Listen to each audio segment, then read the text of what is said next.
针对林志坚的论文争议，台大的学生组织一直拢无发表意见，也毋过因是表示讲，望国政党莫阁利用论文争议来拍选战。另外，台大10月会来选出新的校长，学生团体是表示讲，21个遴选委员只有一个学生代表，伊嘛已经提出22个问题，要向9个校长参选人来提问。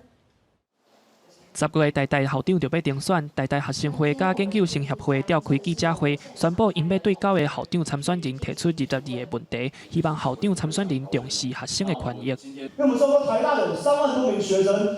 教职员3000多名，但是在遴选委员会上，我们只有1/21的代表，而制度对我们非常不利。 所以，我们当然尽可能的要把学生代表的身份来把效益最大化，因此要来办理这一系列的活动。22个问题内底包括学生辅导、劳权、性别、宿舍等等的议题，希望9个校长参选人伫8月底进行回答。除了这个问题，有学生认为学术伦理嘛是校长应该爱关心的议题。可能现任的校长可能就是讲得太含糊，我觉得可以讲得更直接，就是应该要直接就是说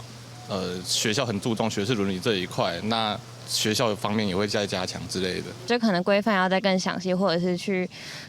就是定义一些比较明确的那些抄袭的问题，去明确定义一下这样。台大研究生协会会长柯冠德表示，因未针对林志坚的个案发表意见，避免为任何政党挂保证。伊认为这讲到底是学术体制的问题。我们会针对结构性的问题，这不是台大问题。 当然，教育部，我想我们也会来去做沟通，教委立委来去做拜会。柯冠德认为，未有校长参选人认为学术伦理这个议题无重要，所以因未阁特别对参选人提出相关的问题。记者林书豪、谢桂林台北报道。